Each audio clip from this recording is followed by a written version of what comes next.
All right, now, everybody. Quiet, listen to me. We're going to start a show. Now, some of you people have been with me before. You know it's going to be a tough grind, but we're going to have a show.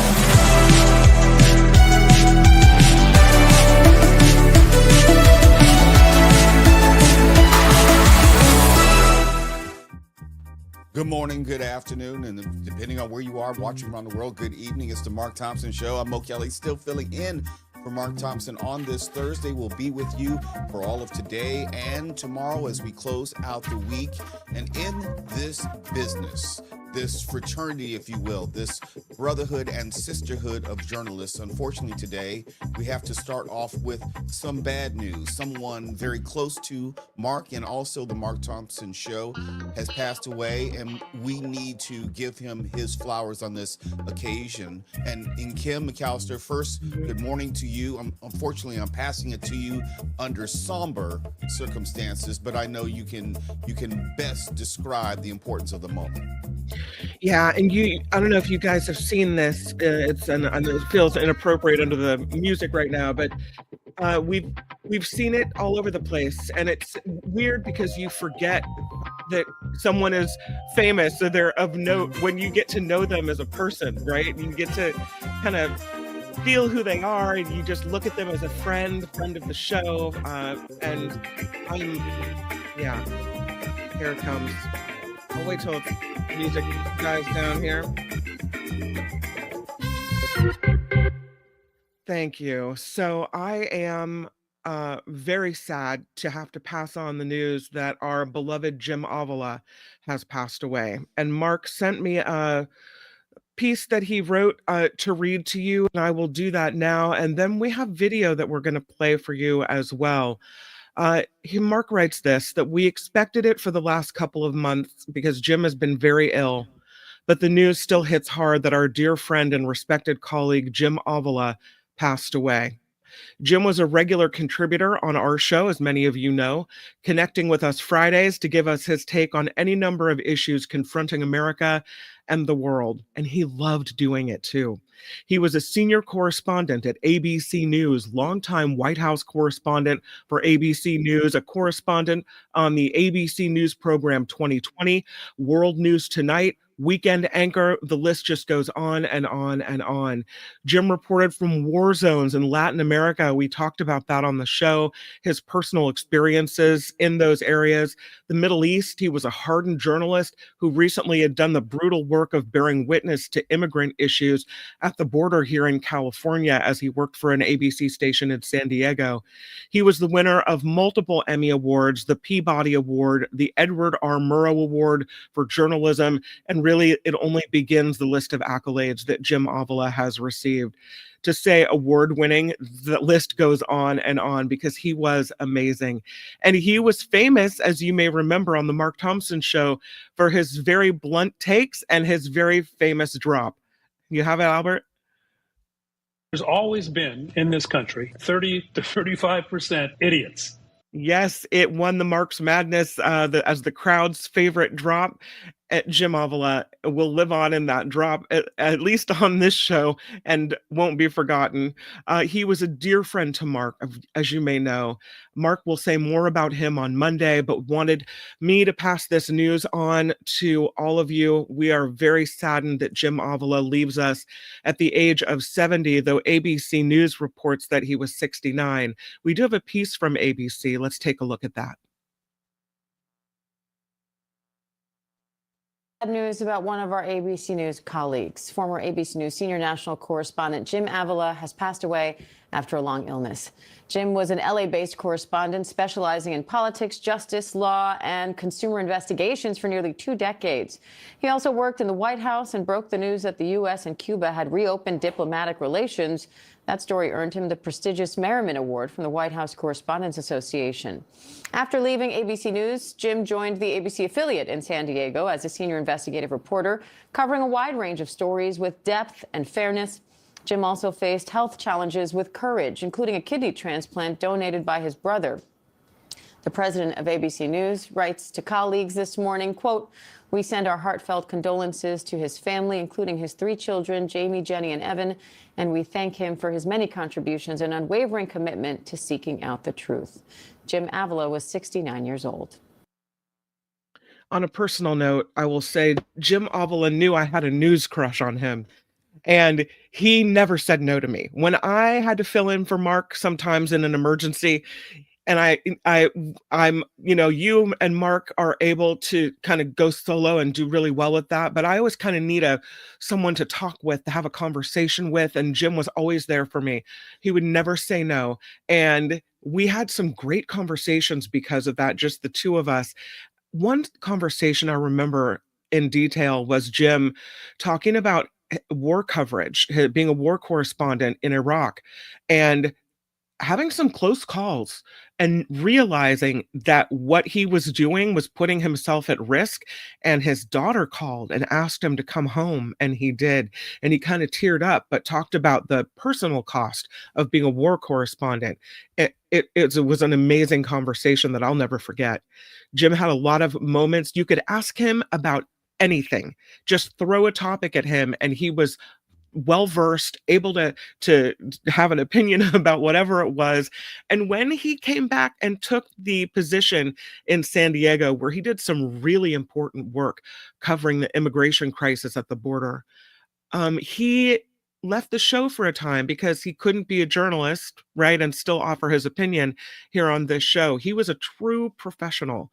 And then he came back to us recently, and it was, we knew again that he was ill. It was hard to watch that, but I'm glad that we got that time with him back, and he will be forever missed. He was kind and smart and funny and just the most wonderful person, and he will be missed.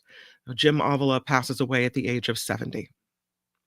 Before we move forward, I didn't know Jim personally, but I knew of his legendary resume professionally. And he is part of this decreasing body of serious journalists who took his work very seriously and took the profession of journalism seriously and understood the role that true journalists were supposed to play in making sure that there was an informed public. You play that soundbite about 30 to 35% of general public being stupid or idiots, and it is true, but that speaks to the necessity and responsibility of quality journalism to help decrease that number. And although I did not know him personally, I absolutely knew of his work professionally.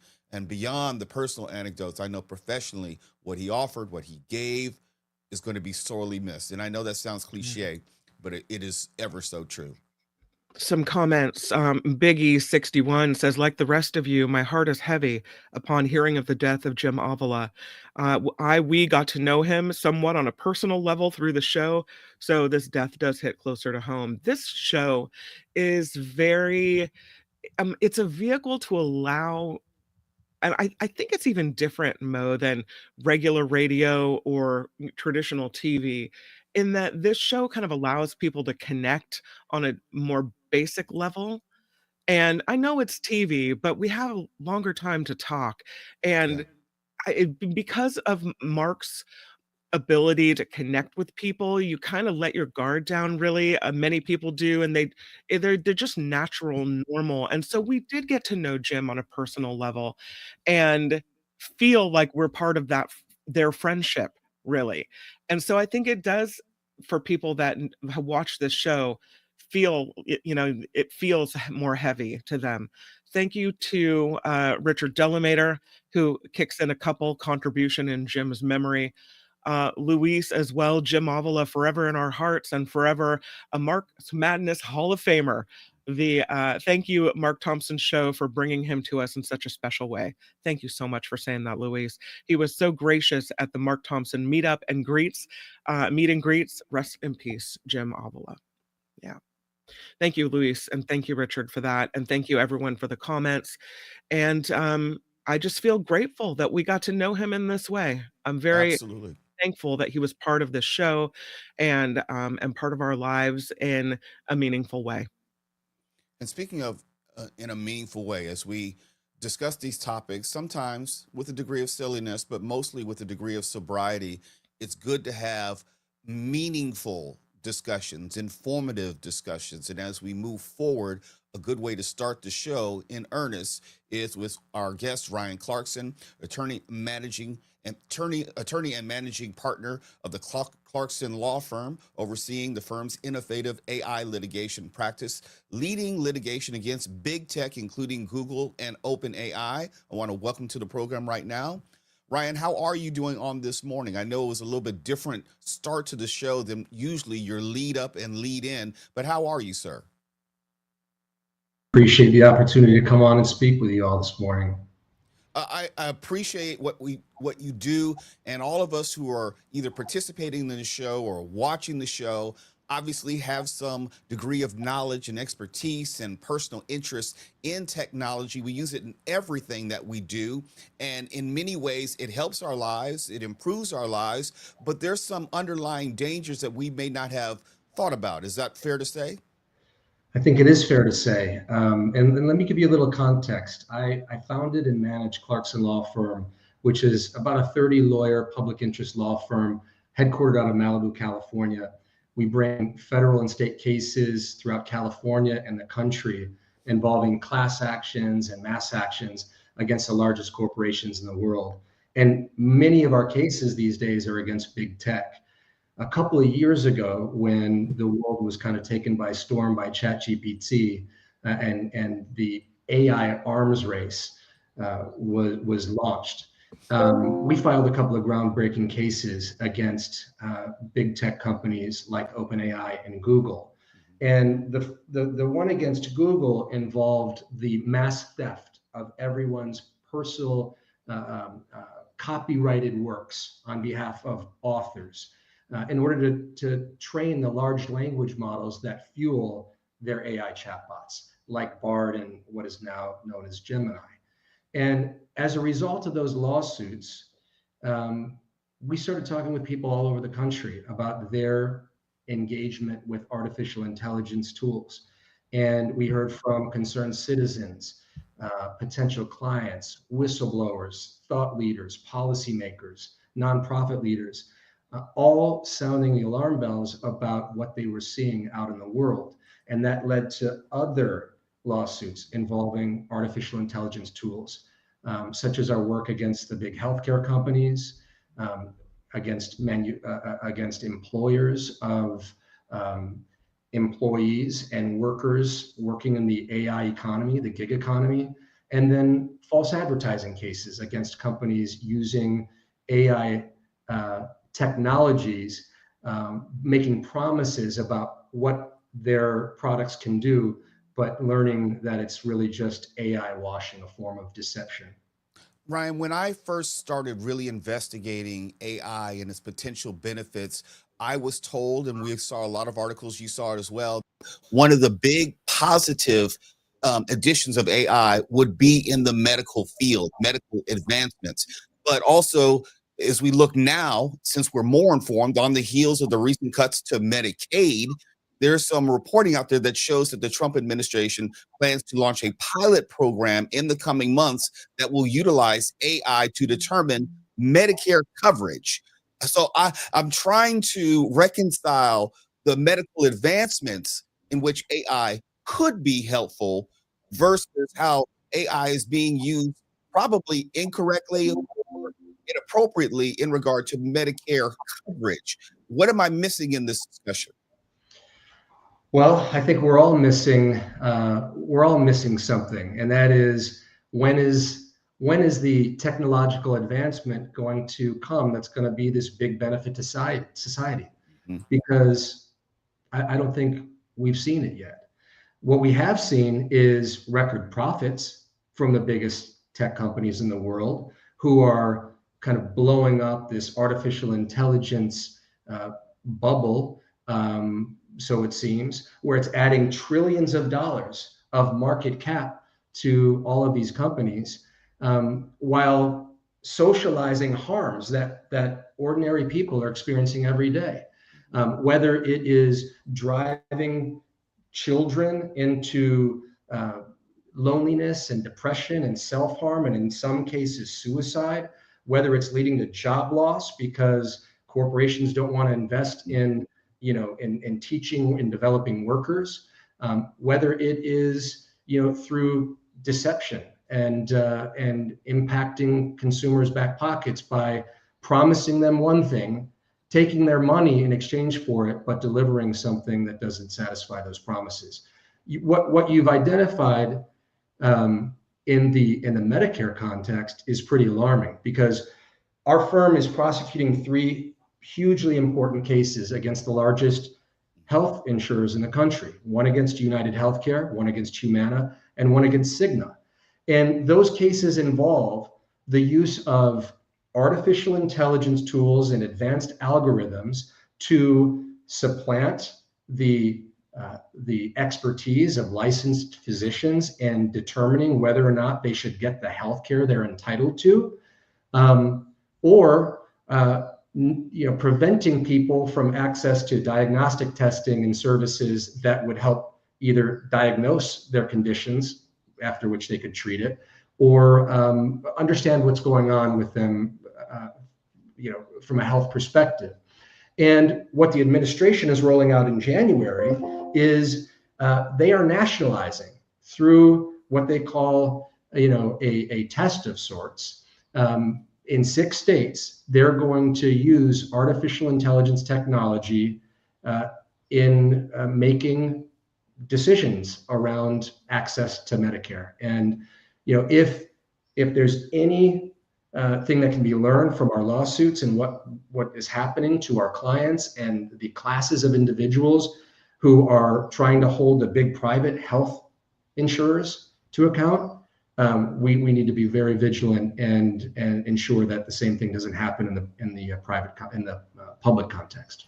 Everything you said resonates with me. I'm a guy who's in my almost now later 50s, so I have to start thinking about these issues of Medicare and healthcare coverage much more specifically with consideration of AI. But I know that there are people watching right now who might be in their 30s who are not really into the idea of concerning themselves with Medicare. They just have their Apple iPhone and they said, none of this has anything to do with me.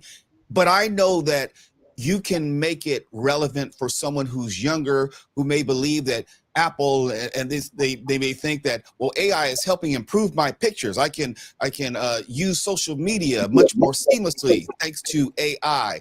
But I'm quite sure you can tell us how, especially with the corporation of Apple, that AI may not be the panacea that some may think. Yeah, well, let me try to make it relevant by explaining the following.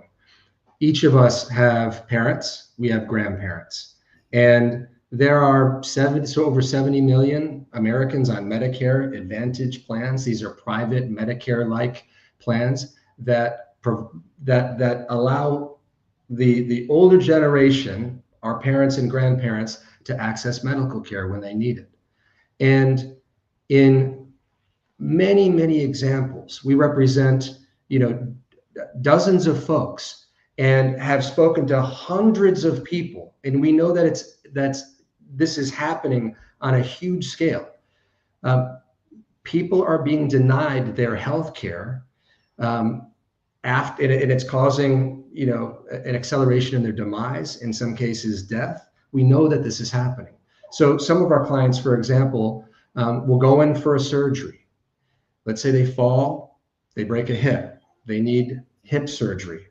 And let's say that their surgeon states that they're going to need post-acute care in a rehab facility for about a month, right? That's the recommendation, okay? That's the prescription. The big health insurers are using artificial intelligence tools to guide their decision-making. So if the AI tool says, mom or dad only gets 8 days or 10 days or 12 days in the post-acute rehab facility, guess what? On day 13, they're being kicked out. And what happens is that person has to either forego care entirely, or they're going to have to pay out of pocket. So you got folks that are going home, they're not ready, they're falling again, they may die as a result of that, as some of our clients have, or they're wasting their life savings on medical care that they're entitled to under their programs. Mm-hmm. And what we've done here is, as we've relied more and more on these artificial intelligence tools, we've just taken the humanity out of the doctor-patient relationship. And at the end of the day, that's the only opinion that should matter, is the doctor's opinion, right? On the broader AI landscape, we were talking most recently about AI and healthcare, but on the broader landscape, are there certain bad actors who are worse than others? We may think of big tech in terms of companies like Alphabet or Apple or Meta, but I don't know if they should be all perceived in that same box. Are they all equally bad actors, or are there some who are more good faith actors? It's a good question. It appears that there is a huge incentive among all corporations to try to leverage the perceived or actual power of artificial intelligence so that they can respond to their shareholders' interests in increasing profits and minimizing costs. That seems to be the big corporate focus right now. And so different corporations are using it in different ways. But the big tech firms have the artificial intelligence tools that are being adopted more broadly among companies.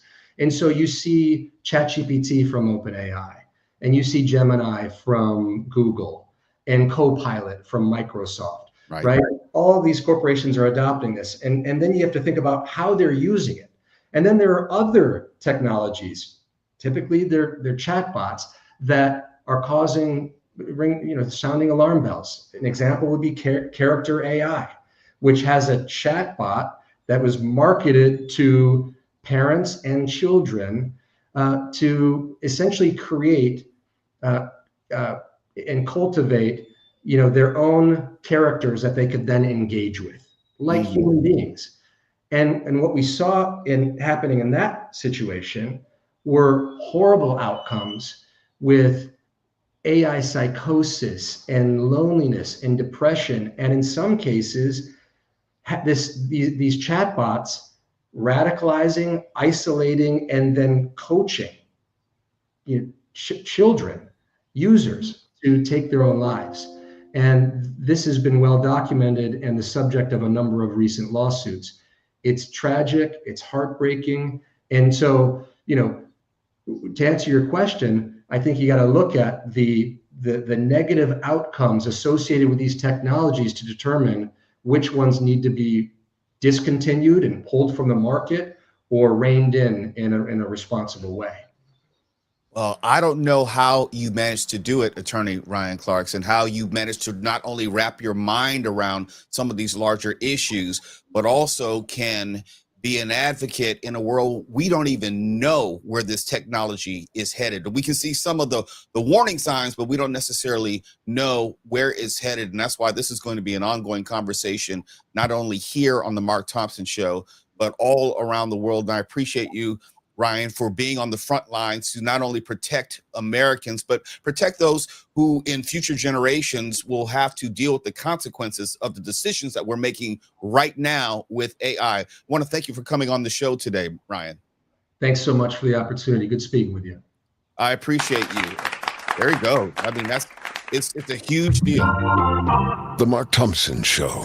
And before we go on, we have to acknowledge some of the contributors so far who've been making this show possible each and every day. Your contributions directly to the show, or maybe you visiting marksmerch.com and you're making a purchase there. It all works together for the quality of guests, the quality of presentation to make the Mark Thompson Show possible. Go ahead, Kim.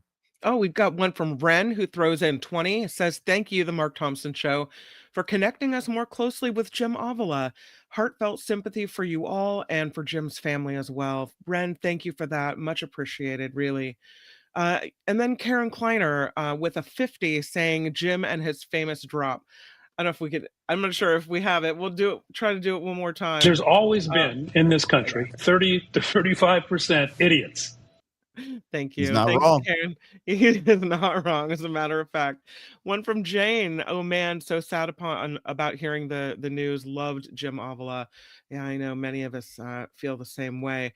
We got a message from Copper with the 5. Hey, Mark Thompson showers. Today is my birthday, and I'm having knee replacement surgery tomorrow. So please send me your good vibes.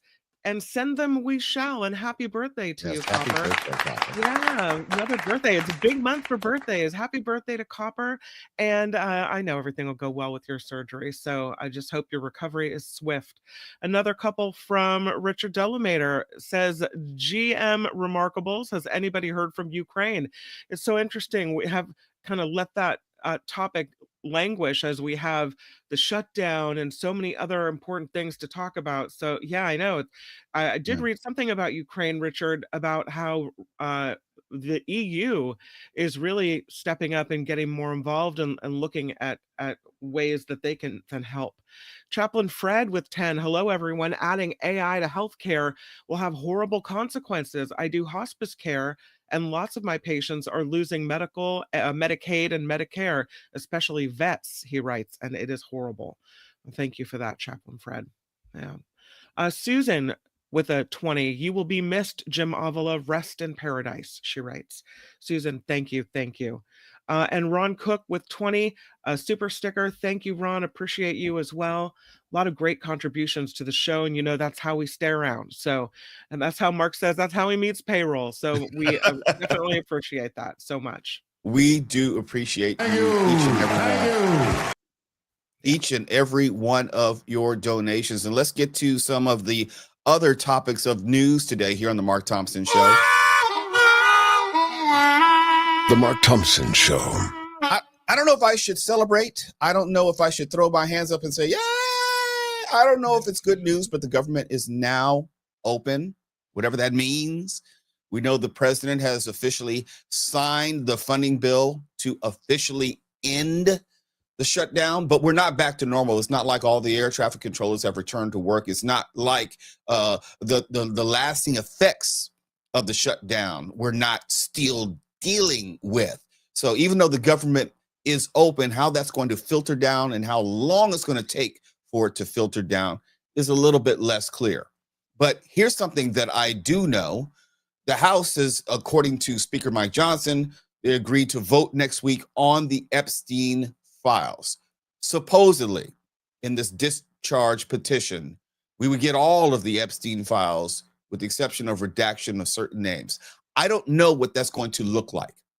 I don't know what that's going to read like. I don't know if it's going to come out in tranches once a week, everything at once, over the period of months. I don't know. But this is one thing I do know. And there's history to support what I'm getting ready to tell you. There will be some sort of summary document that the administration is either going to create or some sort of narrative that the administration is going to offer as some sort of comprehensive analysis of the totality of the Epstein documents, whatever is going to be released. They're going to put their spin on it in advance. Go ahead, Kim. What do you mean by that? What kind of narrative? Like, you mean they're going to try to tell you what's in it when, you know, try to get you not to really look at it, try to get you to look away? What do you mean? How did you know?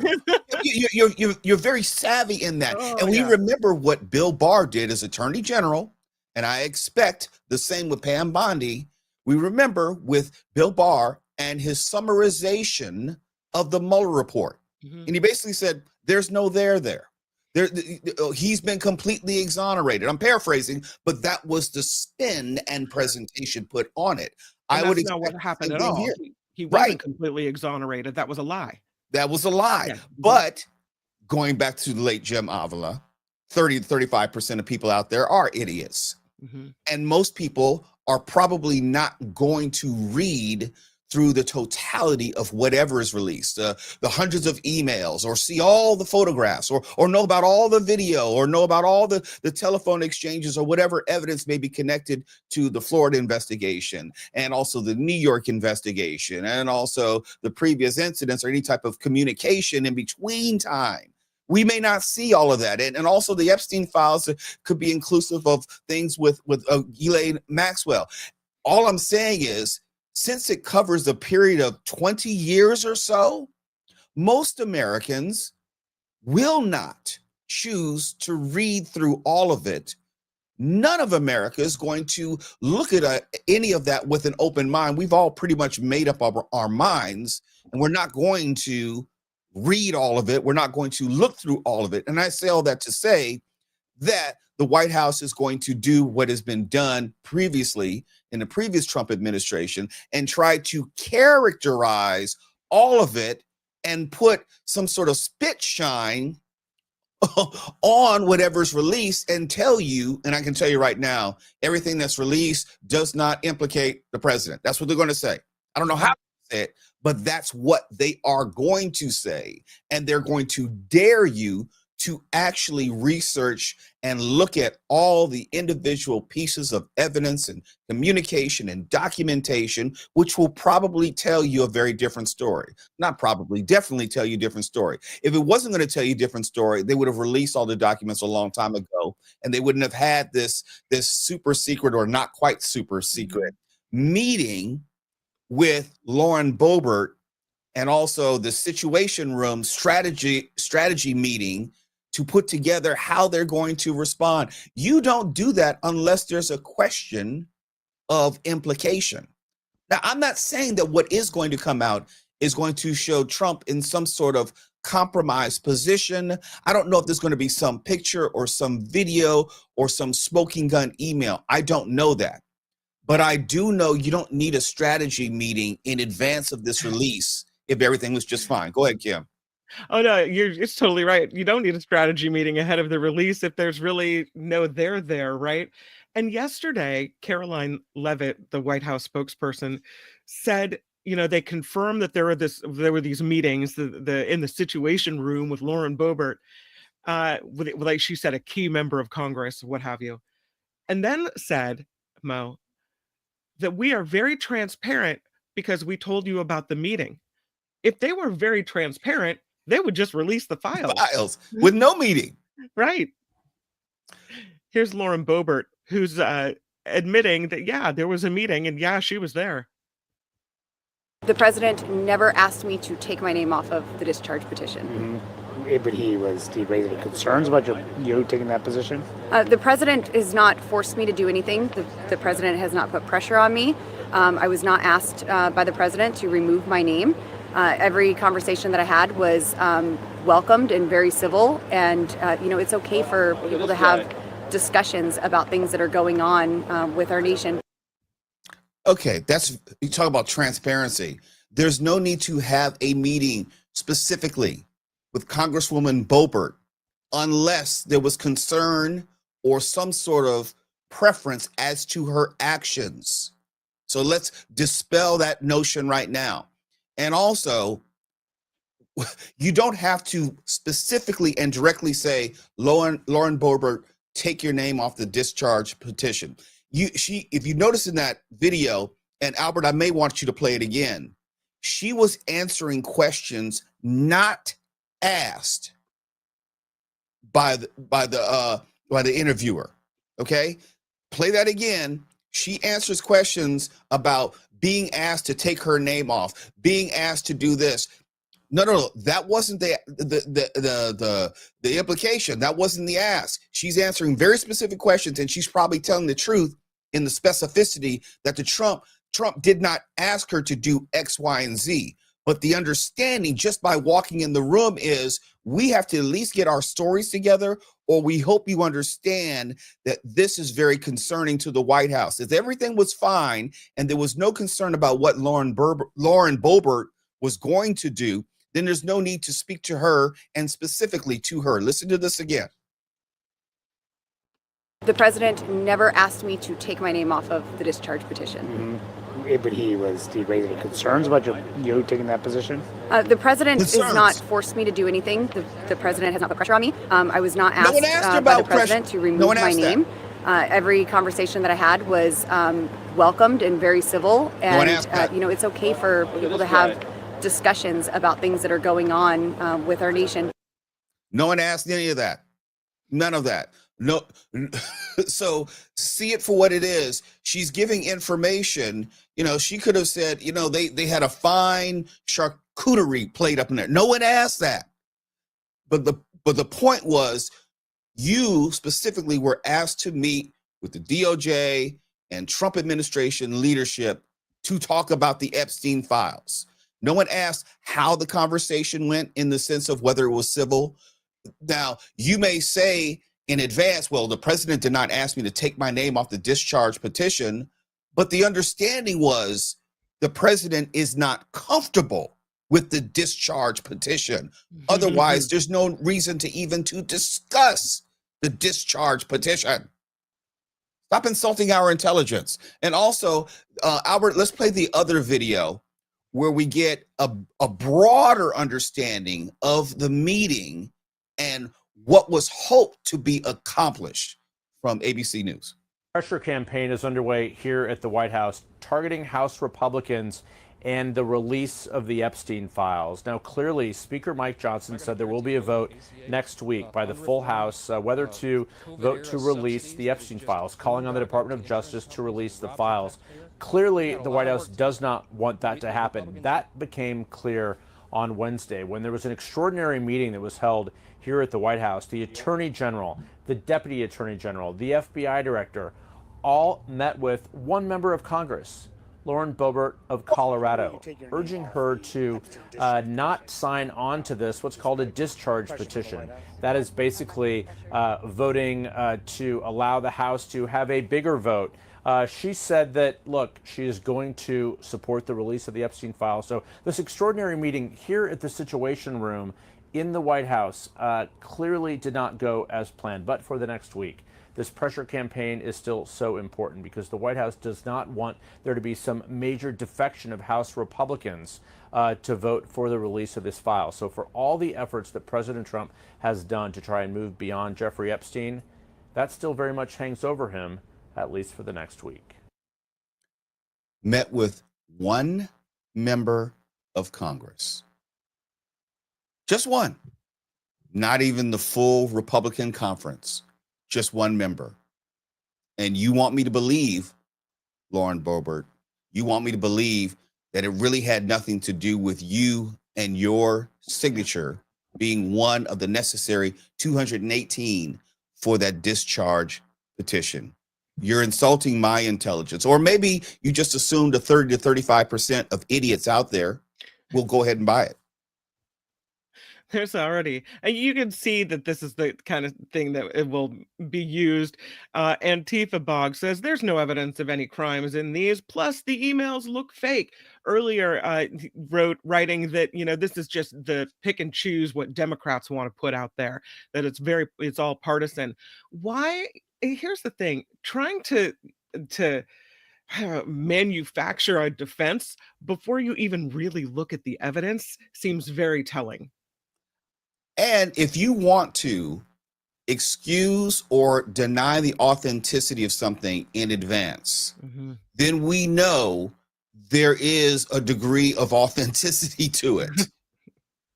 All you got to do is release all the files and then let the chips fall where they may. And then we can start picking through which supposedly is incriminating or fake or not. And we know those are going to be the responses no matter what. And we talked about this yesterday. You can show Trump by the poolside with 14-year-old girls. I'm not trying to be funny. I'm just saying you can show all of that and it won't penetrate the MAGA base. But it could chip away around the edges as far as some of his support, which is not fully MAGA. But MAGA, for all of its failings, for all of its issues, they have been very consistent in its public messaging. Do not believe anyone else with the exception of what Donald Trump or his administration tells you. And that playbook is going to continue. Something else is part of that playbook as we move forward has to do with how this administration has been obsessed with just optics. Now, every presidential administration and every elected official has some level of concern with optics. It's always a consideration.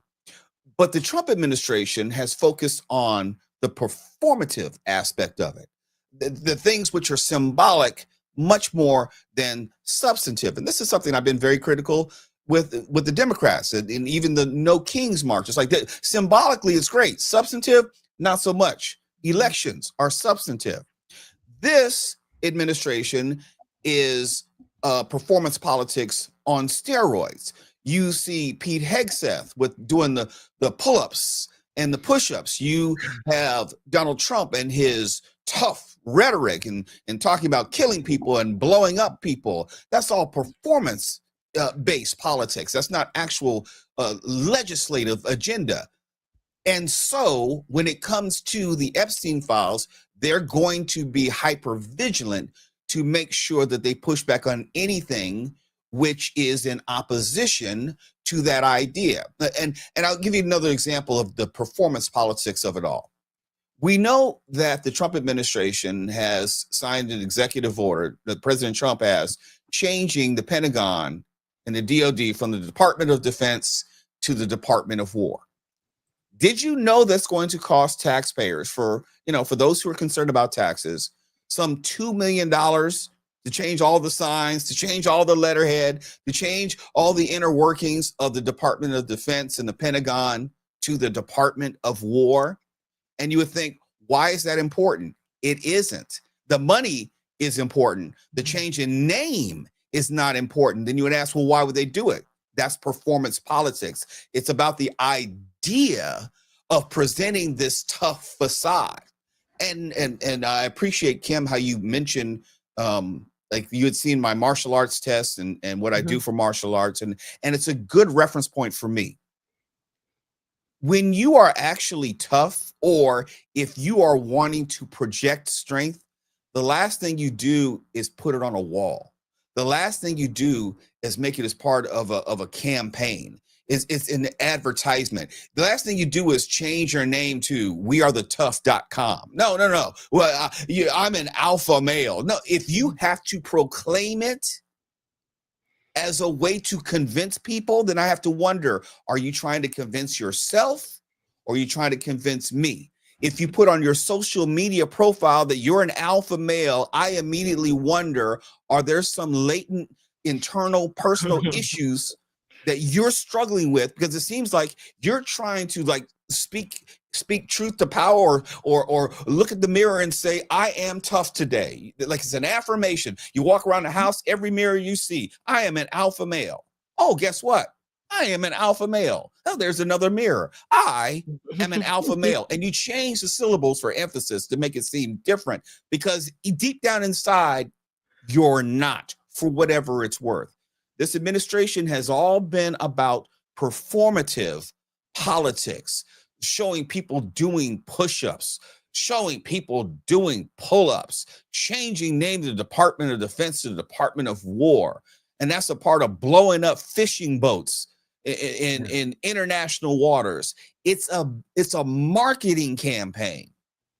I just I wonder why you don't tell people right out of the gate, like the first thing time you meet someone, you don't say, hi, I'm Mo Kelley, I'm a 5th degree black belt. Like, you don't say that? No, I've never said that.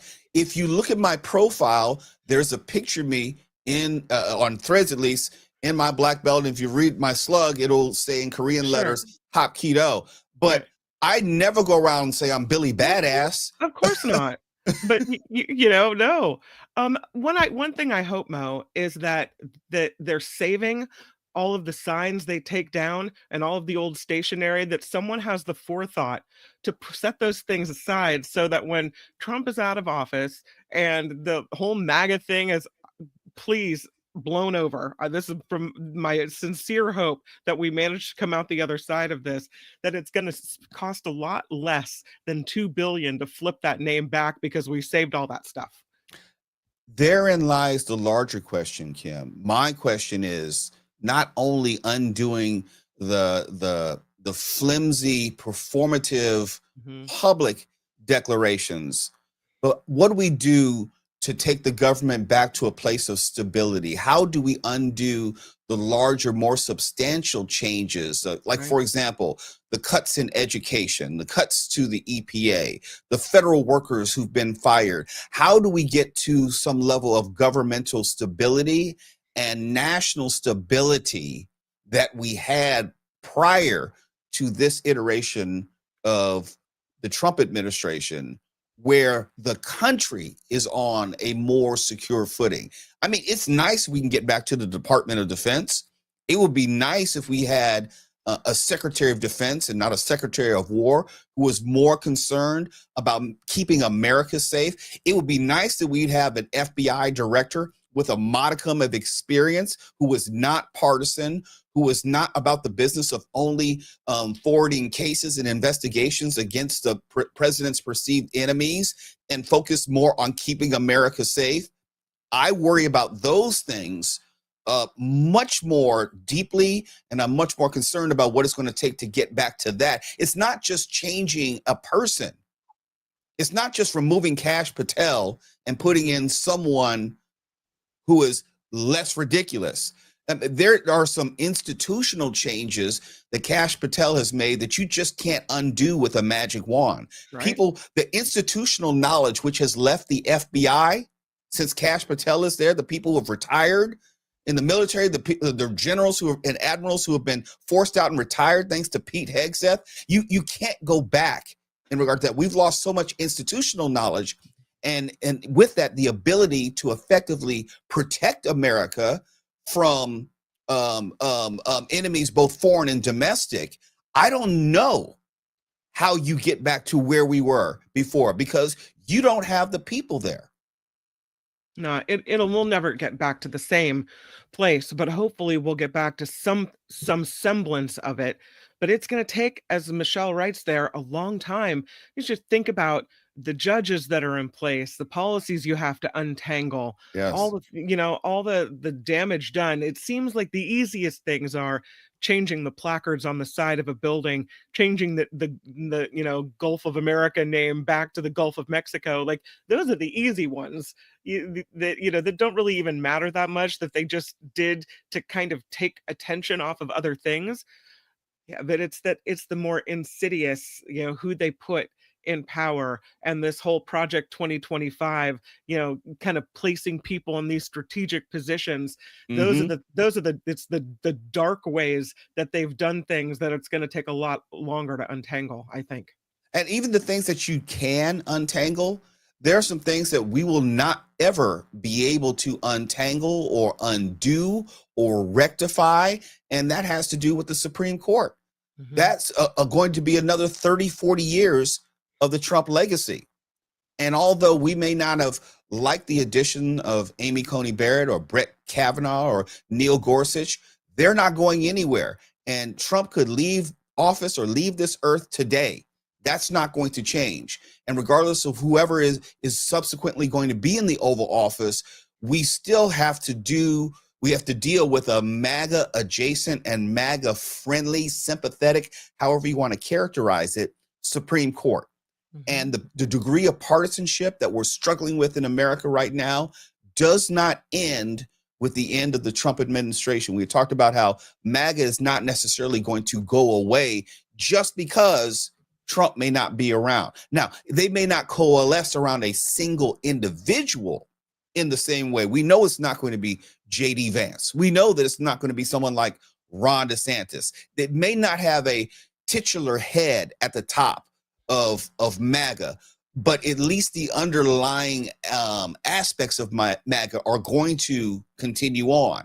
How that's going to work, I'm not sure. It may not have that focused blitz or the chaos or flooding the zone that we've seen with Donald Trump, that particular person, but you can best believe someone is going to vie for that mantle. I expect Tom Cotton to be running for president. We know it's going to be J.D. Vance, even though he's not the heir apparent. There are a number of people who want to succeed Donald Trump. And there will be a healthy component of MAGA to support that person. It may not avail itself in the same way that it has with Donald Trump, but it's definitely not going away. And the clearest example of that is the Supreme Court, which is bent over backwards to accommodate just about most things MAGA. Yeah, that's going to have a lasting impact on our society. But we're talking about the institutional knowledge and all the people that have left. I forgot to mention that it being okay now to be blatantly racist, right? Because that's kind of what government's doing, and getting rid of people for being a specific gender or a specific race with their whole anti-DEI thing. Like, how do we come back from that?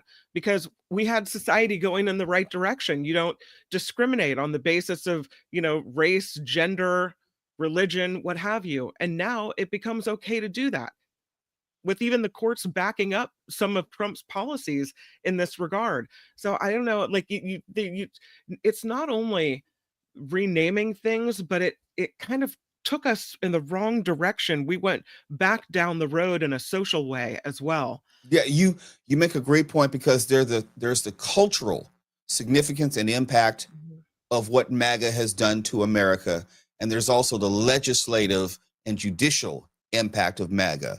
We can talk about how we are much more coarse towards one another as Americans. We can talk about the rise of racism and Nazism in this particular moment, but we also have to talk about the judicial impact along those lines, the further gutting of the Voting Rights Act. We don't know what's going to happen, let's be honest, with gay marriage in the next year or two. So culturally, socially, obviously, it's much worse. But I also am thinking about the legal and judicial components to this, which I don't know we'll ever be able to undo. Like, for example, it took 50 years, just about 50 years, for Roe v. Wade to be overturned. I don't know if Roe v. Wade, per se, is ever coming back. Ever. If only because we know the ideological makeup of this Supreme Court all but ensures against that. That 6-3 majority makes it not virtually impossible, actually impossible for us to return to the world before Roe v. Wade was overturned and that Dobbs decision. Even though you have people like Justice Thomas saying that there is no such thing as settled law. Well, that may be true now, thanks to you. But since you have that 6-3 majority, that means more than anything. That math is insurmountable. Yeah, more 1500 says even after Trump, conservatives will still be attacking the safety net, voting rights, etc. Luis with a 5. Thanks, Luis, says, what the F happened to states' rights? The Justice Department just sued to stop the passage of Prop 50. Funny how they aren't taking action against Texas. Hashtag hypocrisy. And I say this more and more, and Luis has it right. But I bristle when we say hypocrisy, because that harkens back to a time in which standards and principles mattered. Your word mattered. Yes, all politicians lie, but there were certain things which were more egregious than others. And hypocrisy, shame, they don't have any value anymore. And I try to tell people who say, I can't believe how hypocritical the Republicans are, or how shameful Donald Trump may act. It's like, you cannot shame the shameless. You can't talk about hypocrisy to someone which it has no discernible value. Donald Trump has no problem lying at the drop of a hat about the weather, about the number of attendees to an inauguration, about what he had to eat last night, about his height, about his weight, about his health. And you're thinking that hypocrisy or truth is going to matter during this time in America? Absolutely not. It's not. It hasn't mattered to MAGA land either. Some of these things you think are so hypocritical that it's hard not to see it, right? Yeah. You can't come out against one thing and then do it in a more egregious way. But but people aren't looking. Or they don't want to see. Look, each and every day I'm hopeful, but I'm not optimistic. I'm hopeful that we'll be able to get through this moment. When I say relatively unscathed, I mean like no civil war, no nuclear war, no event which fundamentally kills thousands and thousands of people. I was very scared during the pandemic, and we lost hundreds of thousands of people unnecessarily, I believe, due to the inaction and the dismissal of COVID by Donald Trump. We heard all the audio in his conversations with Woodward, talking about the impending impact of COVID. And then we lost 1 million Americans. I would say 200,000-300,000, my personal estimate, unnecessarily. I know of 10 people personally that I lost due to COVID. I will never forget that. And there are certain people I will never forgive because of that. And this is why I hope we can get through this time without another situation or a pandemic or a war in which we lose hundreds of thousands of people unnecessarily. And with that, I think it's time for a news update from you, Kim. I'll do it. The Mark Thompson Show. Let's do it. Here comes Albert.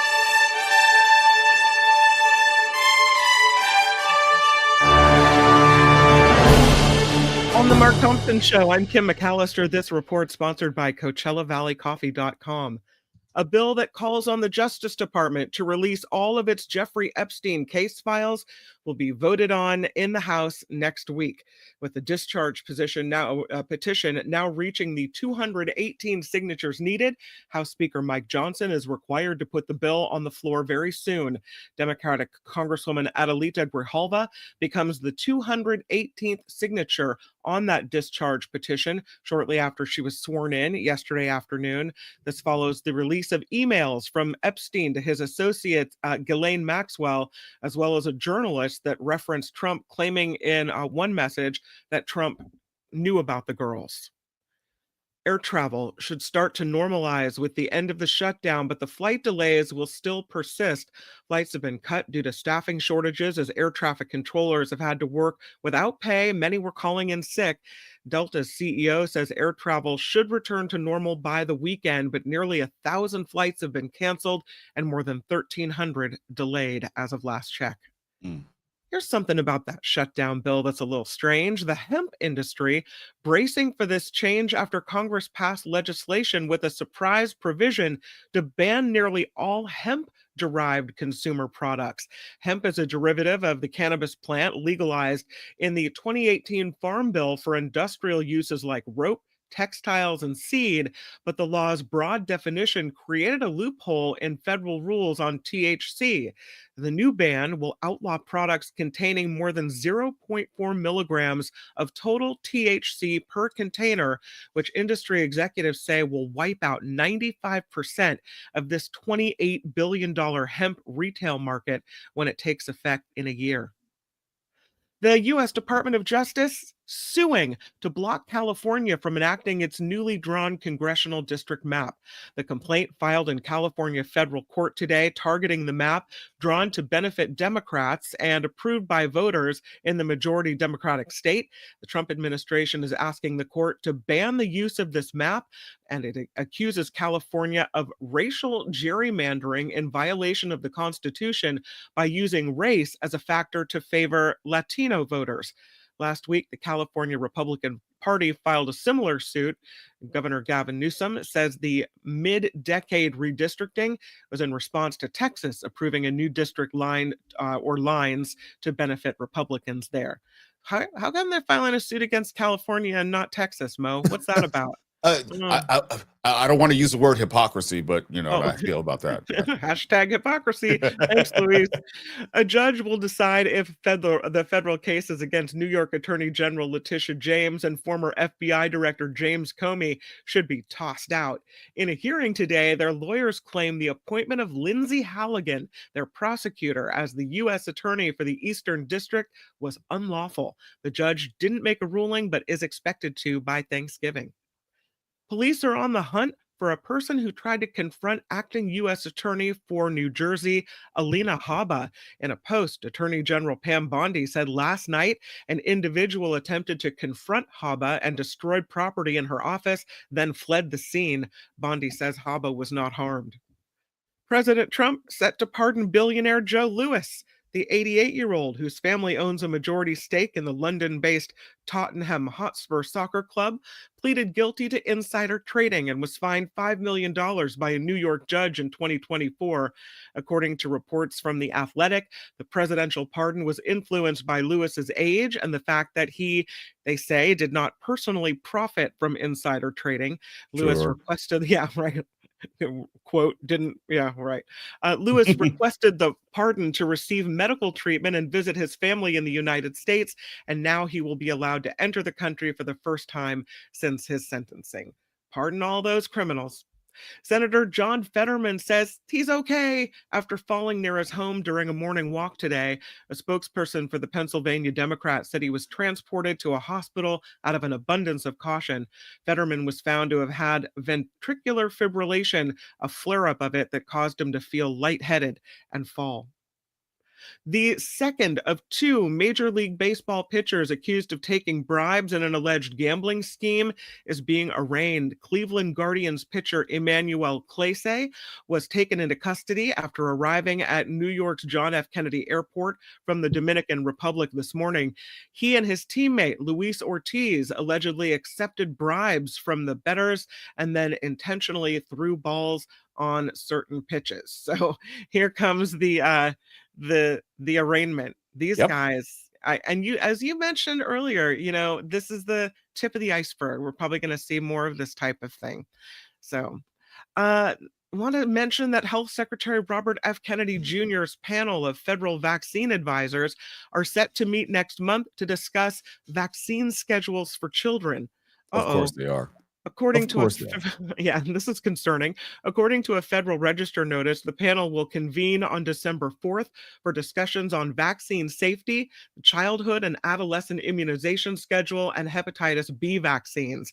Not clear what other changes the panel could discuss aside from hepatitis B, but the Trump administration has been advocating to break up the combined measles, mumps, rubella shot given to children. The panel's recommendation can influence insurance coverage, as most private insurers are required to cover the shots that the board recommends. So this can be a big deal. Can I interject there? Please. I think about, and this goes back to the pandemic, I think about how this country has fundamentally changed with its views towards vaccines over and above just COVID, specifically because of the pandemic. And we had a student, obviously I can't use the student's name, in my Hapkido class I was teaching last week, who came in and unbeknownst to us, I guess was a carrier for chickenpox, because the student 2 days later came down with chickenpox. And so we had to let everyone know in the studio and their parents that there was an exposure to chickenpox. I had chickenpox when I was 17, and I also got it in my martial arts class because there was a kid who had chickenpox who came to class and basically infected everyone. That was a good 38 years ago. Since then, we've had the chickenpox vaccine. I don't know if it's a part of the mandatory schedule, but from what I know, Kim, please correct me, most, if not just about all kids get the chickenpox vaccine. Mine both did. But because of this pandemic, we have parents who are resisting any and all vaccines. And I say that because the student, 5 years old, go back 5 years, we're in the throes of the pandemic. And it's because of this change in our country, we have created these other problems that we're dealing with. I know my story is anecdotal, but is indicative of what I believe is a larger issue in this country. The things, going back to our last discussion, the things that we're not going to be able to undo, correct, or somehow improve immediately just because there may be a change of someone in the Oval Office. This is very scary. And I think if you have been putting off a vaccine, you meant to get it for your child, the Hep B, maybe you were waiting a couple years, perhaps don't wait, right? Because you don't know with these people in charge whether the vaccines that will protect your, especially daughters, from getting certain types of cancer down the road the option will be taken away from you, and you will not be able to protect your child. We don't know what they're going to do, but maybe you talk about being optimistic or not being optimistic. I'm not optimistic on this one. Got to tell you. I'm just hopeful. I am hopeful. In other words, I hope everything's going to be okay. And that's different from optimism, which suggests that there's evidence to support that everything's going to be okay. The attorney for Governor Gavin Newsom's former chief of staff is criticizing his client's arrest. McGregor Scott is the attorney for Dana Williamson, accused of stealing hundreds of thousands of dollars in campaign funds. Scott calls it grandstanding by the Department of Justice and the Trump administration. Scott also telling Politico that Williamson was asked last year to assist with an FBI investigation into Governor Newsom, but declined. Newsom is not implicated in the charges filed against Williamson. Newsom's current chief of staff, Nathan Barankin, says there is no basis for any federal investigation into the governor. So trying to kind of push aside the connection here with Governor Gavin Newsom's former chief of staff being arrested for some pretty sketchy things with the money. I read, Mo, she allegedly bought a $15,000 purse, Chanel purse, paid for a $170,000 birthday extravaganza trip to Mexico. You would think people would learn, Mo. You would think people would be a little, I mean, okay, maybe I don't have the mind of a thief, but if I'm going to steal hundreds of thousands of dollars like that, I'm not flaunting it, because I'm going to get caught if I start walking into the office with a purse that costs 15 grand. Well, whether you flaunt it or not, there is a paper trail. There is a financial trail. There is a digital trail. You're not going to spend $170,000 and it not lead back to you some way. And we've had enough people in California politics alone, between the LA City Council and the mayor's office, who have gone to prison, and the LA County Board of Supervisors in recent years, for you to know that not only are you likely to get caught, you're also going to implicate the people around you. And I know, as the story said, this has nothing to do directly with Governor Gavin Newsom. It has everything to do with Governor Gavin Newsom in the sense of the larger picture of his presidential aspirations. The opposition research and the efforts against him have already begun. It doesn't mean that these people are somehow not guilty. Look, I know they're innocent until proven guilty in the court of law, but damn it, if you spend $170,000, it's not hard for them to track that back to you. Yeah, it would seem so. I don't know why people don't have that common sense, Mo. Common sense ain't all that common, as I was told. California is revoking 17,000 commercial driver's licenses given to undocumented immigrants. State officials making the announcement yesterday, saying the expiration dates on the licenses went past when the drivers were legally allowed to be in the United States. The Trump administration has been highly critical of California allowing people in the country, they say illegally, to have driver's licenses. Transportation Secretary Sean Duffy calling the state's decision an admission that it acted improperly. California started taking a closer look at the driver's licenses that it had issued after Duffy raised concerns. So that's 17,000 commercial driver's licenses to people that are here in an undocumented way that will be rescinded.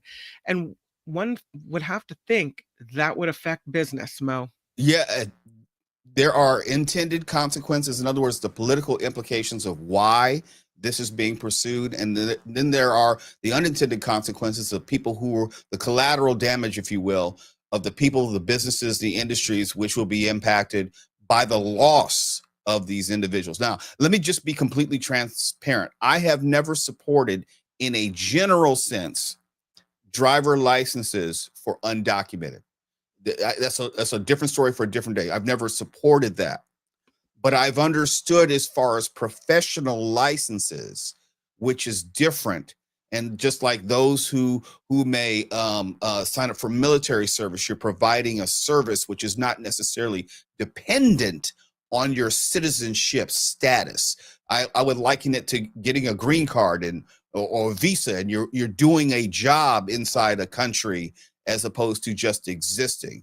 For the general public undocumented, I do not support driver licenses, but professional licenses for like truck drivers is a completely different discussion, for me at least. Maybe I'm being, wait for it, hypocritical.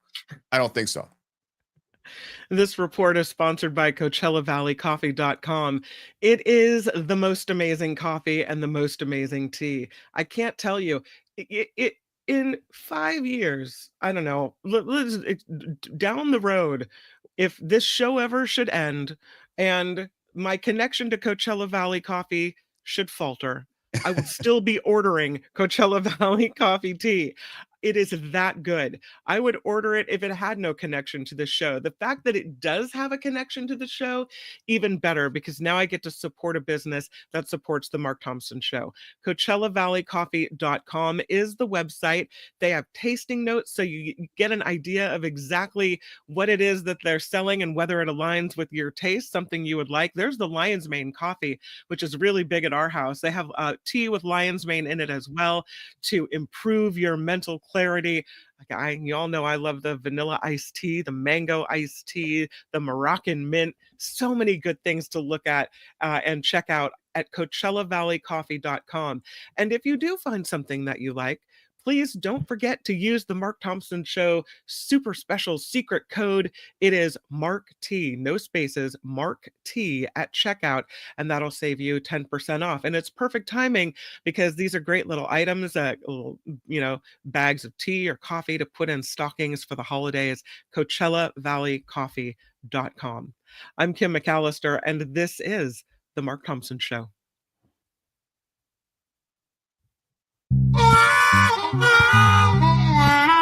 The Mark Thompson Show.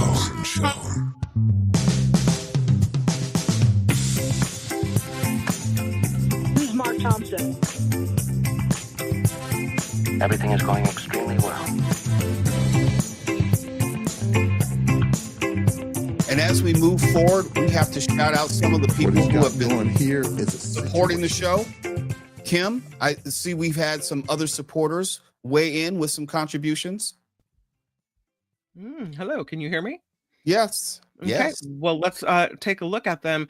A lot of people still talking and contributing in memory of Jim Avila. As a matter of fact, a 50 from Enid Fox. Enid, thank you. Jim's 35% idiots in this country comment clarified U.S. history for us, she writes. There's always been in this country 30 to 35% idiots. That's right. And thank you to Dwight and Enid for that generous contribution and the memories. I really appreciate so much. that. Jim Slayton with a 20. In memory of Jim Avila, thank you for your incredible work and being a guest on the Mark Thompson Show. Your dedication to journalism and truth-seeking touched so many. Rest in peace, writes Jim Slayton. Thank you so much for the contribution. Yeah, really appreciate it. And it's nice to see that he meant a lot to a lot of people here. Let's get to our next guest, frequent guest, former federal prosecutor. David Katz is going to help try to make some sense out of this nonsense which is happening in Washington, D.C. and beyond. David Katz, you there? It's good to talk to you again. I sure am. Great to be with you, Mo. Let me just put it like this. There's been some vacillation going back and forth about whether this spending bill, which is reopening the government, is going to have some sort of provision where senators could sue over these phone searches going back to Jack Smith's investigation. Do you know anything about that? Do you know where we might stand with it and where Mike Johnson is on this? And says that he's going to bring a stand-alone bill Mo, to reverse it. Of course, the question will be whether the I'm not hearing Republican- David. Kim, are you hearing David? Hello? Yes, I could totally hear David. I'm not hearing anyone. Okay, Kim, I'm sorry. It must be my system again. Can you continue with David? I'm having some computer issues. Absolutely. Why don't you drop out and drop back in? Because David Katz and I go way back. We could take this. So yeah, please carry on. I was just saying that Speaker of the House, Johnson, has said that there will be a standalone bill in the House that he will bring forward to do something about this outrage. Of course, the question is whether the senators, the Republican senators who've larded this bill pretty much secretly, kind of in the dead of night, whether they will do anything about it. And, you know, this will boomerang or backfire on them. People were kind of dubious. They thought the House, of course, even after the shenanigans with redistricting in Texas and then our cure for it in California, they thought the House would go Republican. Now I'm gradually more confident that the Senate will go Democratic. Did I say that the House will go Democratic? That the Senate will also go Democratic. I can't believe that any of these Republican senators in close races that are up in a year can survive this self-imposed scandal. They have basically found a way to make millions of dollars. I said millions of dollars in their own pocket. And this law that they snuck into the bill to keep the government open again was not publicized much to other senators. It was, of course, an 11th hour thing. The whole thing had to rush through. No one could really stop it because what would have happened? We would have not opened the government again. We would have had all the planes potentially crashing into each other without enough air traffic controllers. We would have had 42 million people. Well, they're delayed already, but they have 42 million people, SNAP recipients, facing hunger, facing starvation. So this was a bill that the Republican senators knew had to move through. So they stuck in this provision. If I can explain it just a little bit better. Please. There is an idea that if the government commits certain kinds of misconduct, that you can get a remedy, including a financial remedy.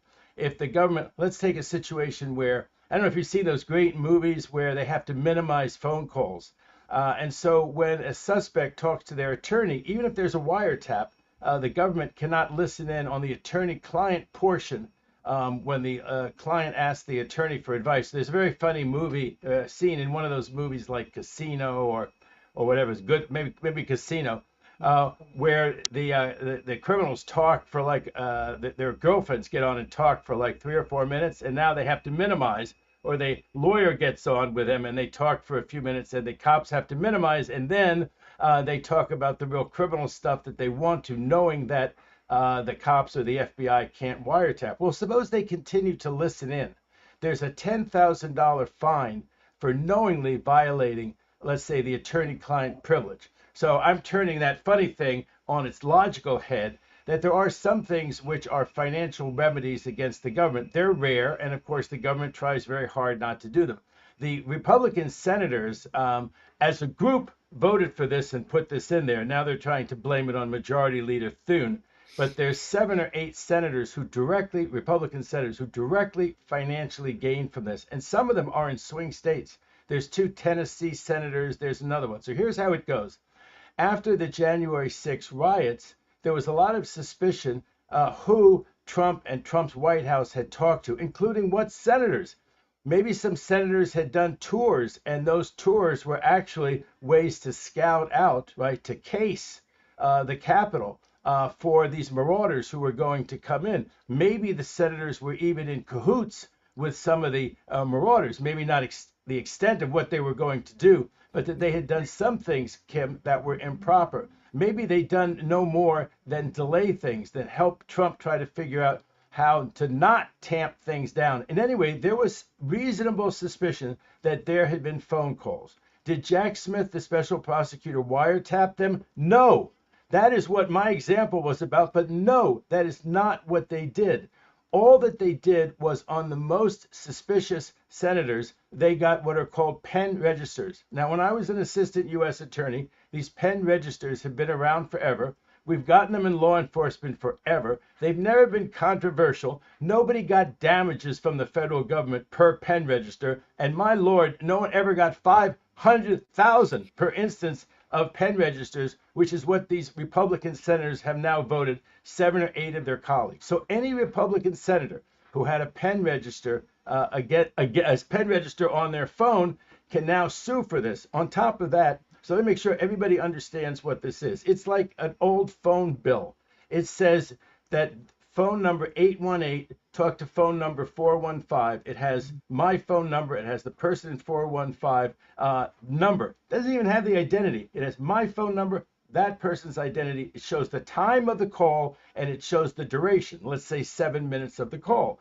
Now, if while the Capitol was under siege and being marauded, invaded, 5 people died, if Trump and the White House was talking to a particular senator's phone number, yes, it would tell you that. It would tell that there was a 5-minute call at such and such a time, right before, let's say, Trump sent out the famous post where he said, Pence really let me down on this one. Pence is sure not the hero of this. I'm paraphrasing. But it was menacing toward Pence. Yes, you would like to know, did the White House talk to a certain Republican senator 5 minutes before that posting? Did they talk 7 minutes after the posting for 10 minutes? That is as far as this investigation ever got. There were no wiretaps. There were no searches of senators' offices. Then it was permitted by a judge. What judge would it be? Boebert. Boebert, the chief judge in Washington, D.C. Boesberg's the famous one from Abrego Garcia. He's a Republican-oriented, in my opinion, judge. I think he was appointed by the Democrats to the U.S. District Court. I think he was appointed, at least with Republican approval, to the Superior Court there. He's an old friend of Kavanaugh. He is the least radical Democrat, if he's a Democrat, that I can think of. But they all hate him, these Republicans, right, because of their war machine, their propaganda war machine over Abrego Garcia and the illegal deportations that Trump carried out. He's the poster boy. He's the one that they're against. So it also adds fire to them that Boebert is the one who got that request for the pen registers, and he kept it secret. That's what we do. We don't tell somebody that their phone is one of the ones that we're looking at. We don't say that we know that you called this person. That's what criminal investigations are all about, and the need for secrecy in criminal investigations. Suspects destroy records. They come up with phony stories. They bribe or intimidate witnesses. You don't tell them right contemporaneously what you're doing. So $500,000 per pen register for these corrupt senators. They voted themselves $500,000 for each time that Boebert kept secret, like he keeps secret for everyone else. 2 shocking things about it that make it such a comedy of errors that I think will resonate with swing voters. I think they'll say, we have an utterly corrupt president, and he's enabled by an utterly corrupt senator, and I'm voting this corrupt, low-life Republican senator out. Look at the self-dealing by this Republican senator. I think this really does doom a lot of these senators. But here's what's funny. There's somebody in the House who got the exact same treatment, and they didn't include him. They didn't include him, Kim, on the money train. He didn't get to jump on the money train. Only the Republican senators, not the Republican congressmen. So that's easy to make fun of. But the other thing is that this is, again, one of those things that the Republicans' civil liberties concerns never extend to anything except putting money in their own pocket. Have they done anything about pen registers? I don't think they should, but they could at least have passed a law that, you sort of passed the straight face test. Like if you had a pen register that was illegally obtained, let's say it wasn't a genuine thing, 2 FBI agents are fighting over the same girl, so one FBI agent goes and gets a pen register on his romantic rival. Okay, so you get $5,000 if they do that to you as an ordinary person, right? Or if it's some other kind of wrongful act. But of course, they haven't done that. They haven't changed any of the laws. They'd be crazy if they changed the law of secrecy. That's not only something that shouldn't be punished, that's something that, in my opinion, is at least fine. Now, later on, it has to be revealed, but not at the very time that the pen register is being put on the telephone. So this is just one that I thought was pretty hilarious. And, the Senate has a lot of power. They'll find some procedural way not to let it come up. It's terribly embarrassing. I imagine that the charade will be that the 7 or 8 senators said they just raised the issue and it really concerned them. And then the majority leader thought, well, we really should do something about this legislatively. And so that's how it all came, but not my own private interest. Now, you'd think, this is what's great about Trump and Graham and his enablers, Vance, some of the other ones. Graham doesn't back up that story. Graham says if Senator Graham, Lindsey Graham, the notorious one from South Carolina, he says, if you think I'm going to settle for $1 million, no, I'm not. I'm going to take as much money as I can so this never happens again to another senator. What a charlatan. What a farce. What's interesting, and I'll bring Mo Kelley back in here as I ask you, don't you said this is a self-imposed scandal, but I look at it as these, 8 senators or whoever is listed in this new rule, they kind of put a target on their own back. They've called themselves out, as far as I'm concerned, as to the people who are acting improperly and who have maybe something to hide in relation to being called out as January 6th helpers. Well, they're not going to be investigated meaningfully by anybody at this point because the Republicans control both houses of Congress that could investigate it. There's no special prosecutor anymore. One thing, and now's not the time to talk about it, there's so much other news, but, we used to have a really independent counsel. And Ken Starr and some of the other ones sure abused it. Some of them went after nothing. They went after someone in Clinton's cabinet for taking 2 Sugar Bowl tickets, as it was like the scandal. I mean, you think Trump's taken $3 billion along with his family, and it's not been a year. We had an independent counsel who ran after somebody, spent millions of dollars of the taxpayers' money harassing someone who just took 2 tickets. I know the independent counsel law was abused, but you got to think, isn't the independent counsel something we should at least be talking about? Because you look at this now, there's just nobody to investigate anything. And you ask these great questions, Mo will ask these great questions, and the answer is going to be, okay, it should be policed. Who's the policeman? Maybe the states. In some instances, maybe the states can investigate some of these things because they happen in a particular blue state and they're a state crime. But see, the thing is, we know when, and this is a part of Project 2025, when Donald Trump came back into office and started firing the inspectors general, he started this wave of making sure that he and his administration would not be meaningfully investigated on any level. And what you said, which I thought was really high, highlights this, is that they want the specter of scandal and investigation going back to the senators and the phone logs. They don't want the actual investigation. They've already removed all those internal partitions, if you will, to guard against that. So let me ask you this, something that I was talking about earlier, David Katz. Thank you. I apologize for my absence. I don't believe that people actually drill down on the minutiae. You explained very thoroughly and forcefully what is actually in these phone records and why they were procured and what they were devised to do.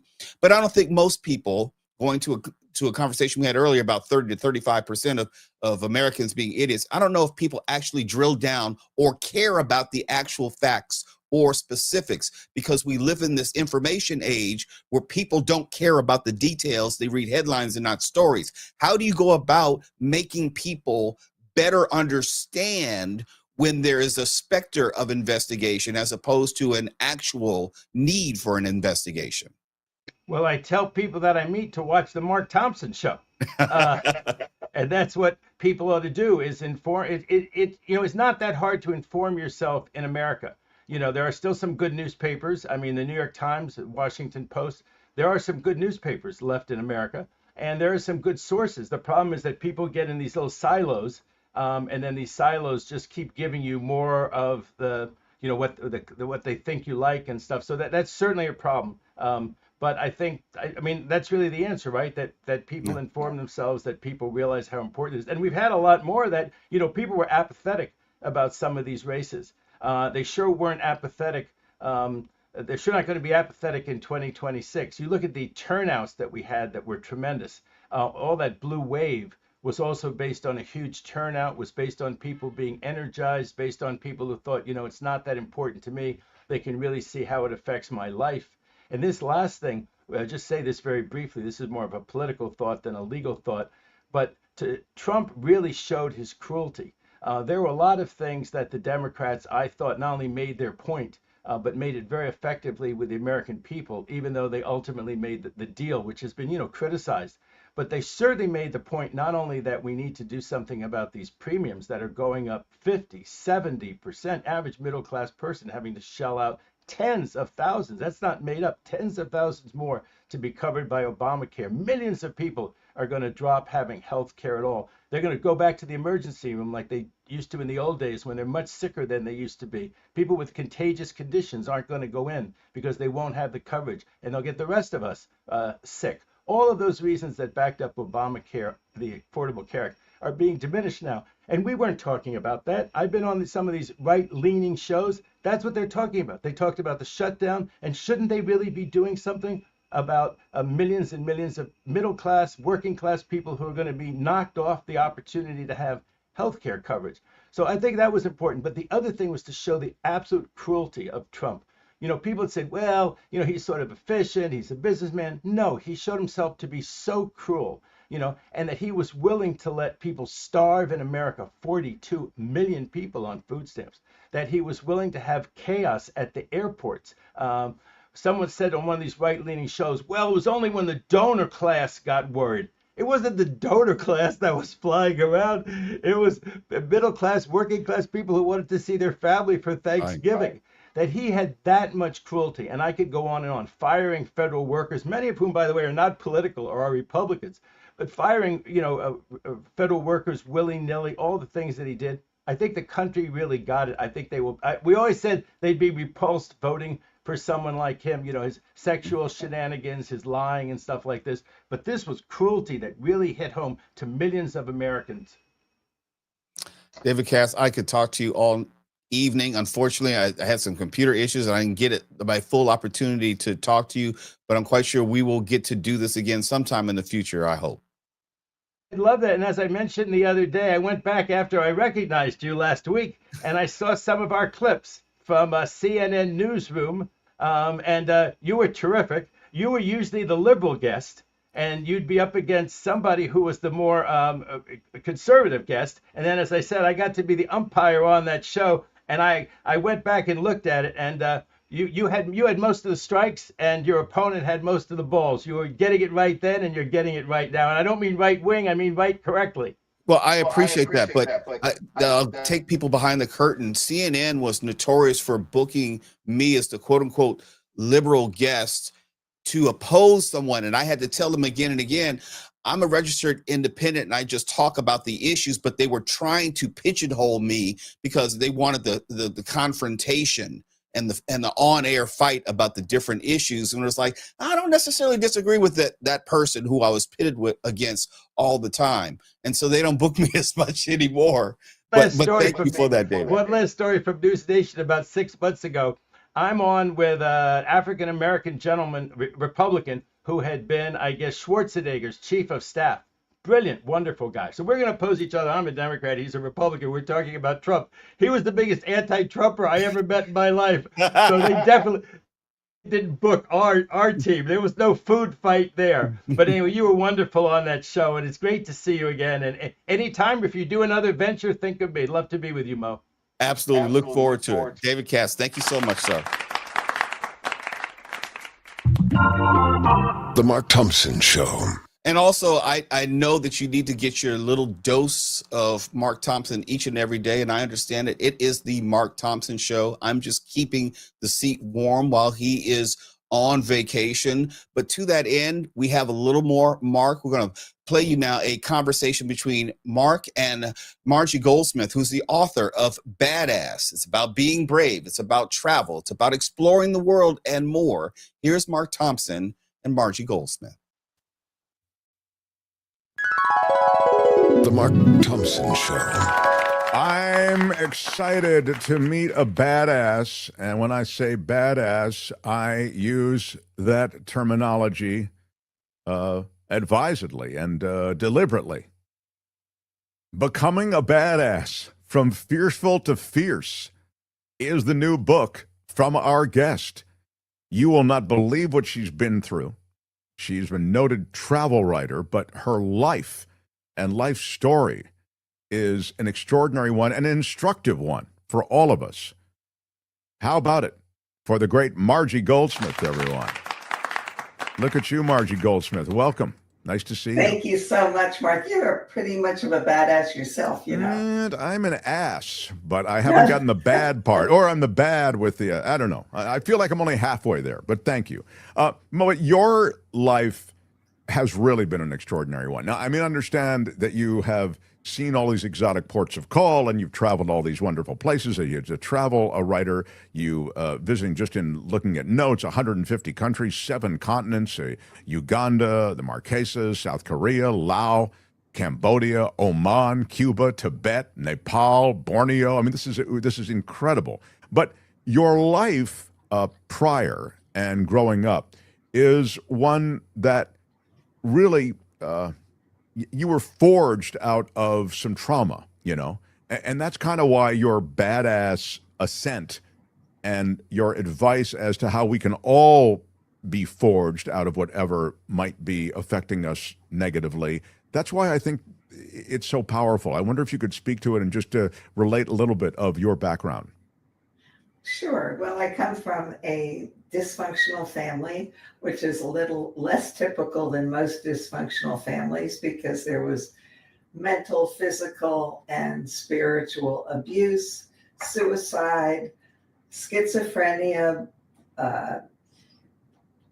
alcoholism, cancer, you name it. Been there, done that. So I came from a home where nothing I did was good enough, and where I felt very much less than, which I think a lot of people come from those kind of homes. Well, so but you really, I mean, but your home was, I mean, it was more than just nothing you did was good enough. I mean, it was really, wasn't it? I mean, it was a kind of fiery place, meaning filled with emotion, wasn't it?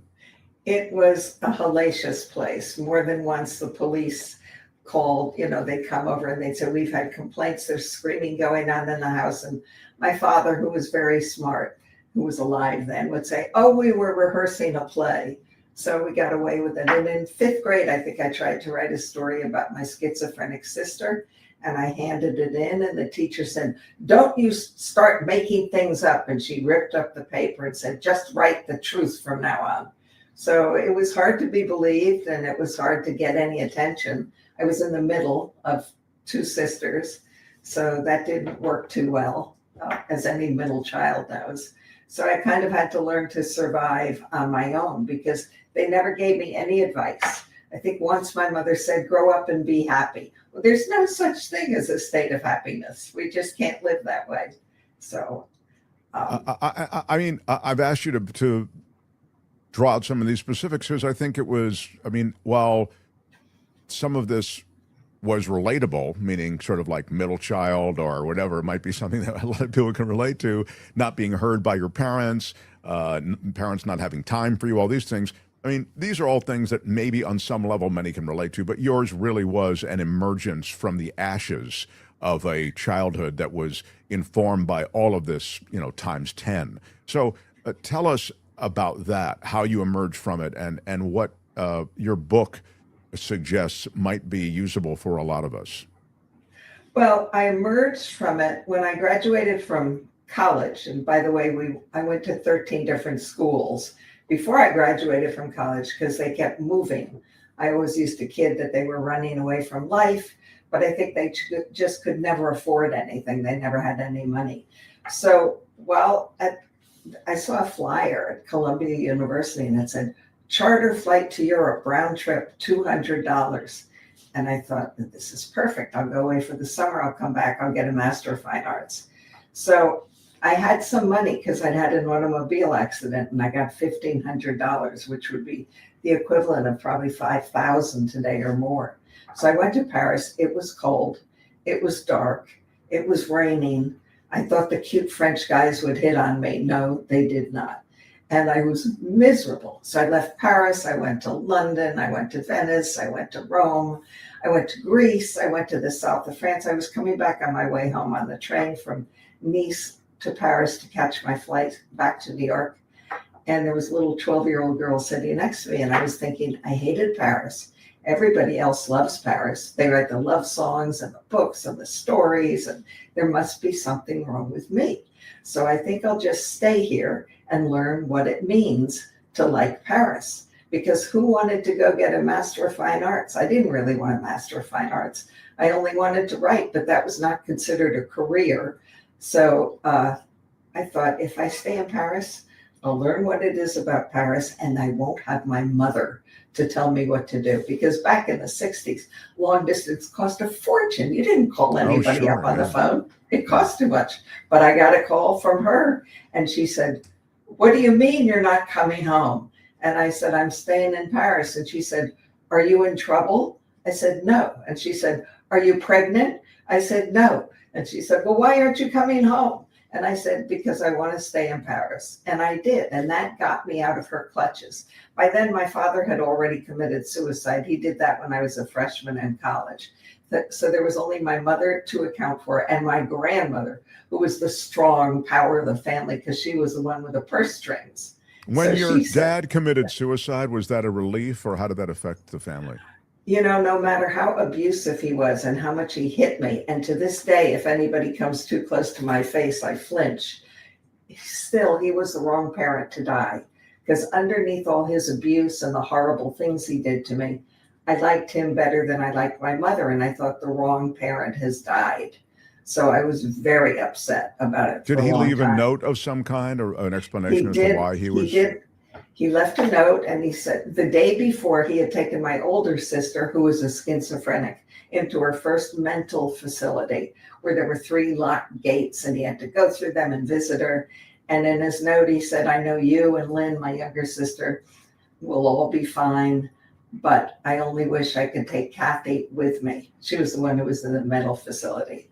So it was shocking. I mean, when they brought back his remains, there was a pair of shattered glasses and a $1 bill in his wallet. And I was 18. I was in school. I had no idea. I just didn't believe it. You know, how did he take his life? He jumped from the 14th floor of the last advertising agency in Philadelphia for whom he had been working. And it was winter, but back in the 60s, you never said someone committed suicide. You know, that was the worst thing you could say. So we used to tell people he fell out of the window. Well, what's he doing on a window ledge in Philadelphia in the middle of the winter? Sure. So it was, you know, shame and humiliation were always my middle name. So it's just interesting because now when you stay in Paris and you discover so much, you discover this wondrous ability you have, you know, that's been celebrated now as a writer. I mean, you're really a venerated writer. And thank you. You also discover, I think Outward Bound changed your life too. The experience. Well, that was once being out in. That was once I came back. Yes. Their motto was to serve, to strive, and not to yield. And I'd been on this adult invitational course, and the big macho males, you know, the ones who ran their companies, we were all supposed to rappel up this cliff, and they were roped in. And there were some of them crying because they were so afraid to do it. And I went last on purpose. And I thought, I'm never going to be able to do this. And you have to put your foot in a hold and hold on with a hand and go up a notch. And it's like climbing a ladder, but there's no rungs. There's just these tiny little footholds. And I realized I'd been looking for the hands, but it's your legs that really get you up a rock face. So I got up very quickly once I finally determined how to do it. And the guide was saying, "Spider Woman." And I was so excited because it was the first time in my life I felt I had achieved something. And I thought, if I can get up this rock face and all these guys are crying, I can do anything. So that was the beginning of my freedom, really. Yeah, I mean, your journey is one of empowerment. And I guess, you know, each layer of achievement or each layer of discovery helps you with this empowerment. And it's also, for me, it has been. I mean, I think it was Eleanor Roosevelt who first said, "Do one thing every day that scares you." Well, I don't try to do one thing every day. I try at least once a month to do something that absolutely terrifies me. And each time you do something you're terrified of and you succeed, that gives you so much confidence. And even if you fail at something, at least you tried it. Sure. And that's one of the things that you emphasize. I mean, on our way to badassiness, is that you challenge yourself? Love that. Is that it? That's exactly right. Exactly. That's what keeps you, that's what helps you become a badass, and that's what keeps you one. You just keep on challenging yourself. And the way I do it it is goes against your instinct, right? Because we tend to avoid. completely. Right? Yeah. Completely. I mean, once I was going up, circumnavigating the CN Tower in Toronto, and it's about 1,200 feet up there. You look down below, and there are people in kayaks, and they look like matchsticks. So I'm thinking, I'm terrified. How am I going to do this? And you had to get out. You were all carabinered in with double cables so you couldn't fall. And you had to walk to the edge, put your feet over the edge and look down. And then you had to turn around and hold on and look backwards. And I thought, this isn't going to work. But I did it by just saying 1, 2, 3. And on 3, I am doing it. And that's it. So I mean, I did it. Yeah, it's. I have to say, I mean, as someone who's desperately afraid of heights, I mean, like I can't even imagine that challenge. But it doesn't have to be that challenge. It might be something else, I suppose. But it's a little point, but I just love the fact that you did turn your life into this great sort of palette of choices that you made, you know, and some of them just come out of like I know you learned how to play the harmonica, and you recorded on a blues album, I think. Isn't that right? 2 of them. I created 2 blues albums, writing the songs, playing some harp, and recording with the best blues band in America, Rick Estrin and the Night Katz. And it was very empowering, terrifying in the beginning, but they were all so loving and so giving, and they're so talented. How can you go wrong when you have a great band behind you? How did you connect with them?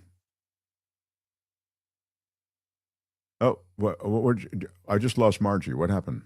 I didn't touch anything. Are you muted or something? That's weird. No, that's odd. All of a sudden, I don't hear her. Hold on one second.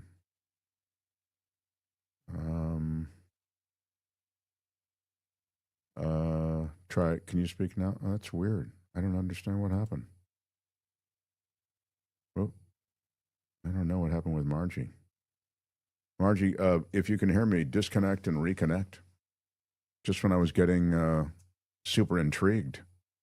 I was already intrigued, but then I became super intrigued. Another level of intrigueness.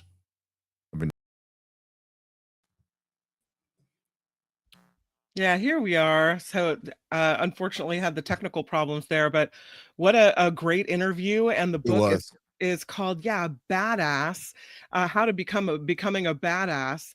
And the author, Margie Goldsmith, author of Becoming a Badass from Fearful to Fierce. And you can find more about it. margiegoldsmith.com is a link to the book there. And Albert will have a link to the book underneath the video as well.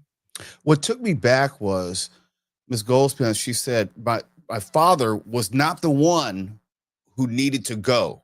It was her mother. And that threw me for a loop. For all the bad things which happened to her by way of her father, he was the quote unquote better parent for her, big picture. Very interesting story. Yeah. Yeah. The book, it sounds like a really interesting read. So we appreciate her coming on the show. Absolutely. And before we get out of here, there were a couple of stories I did want to touch on. Of course, the biggest talker of the day is the Epstein story, as it should be. But you still have this drip of stories coming out. There are these reports of Epstein had offered a reporter photos of Donald, as in Donald Trump, and girls in bikinis in a kitchen. And we're going to see these.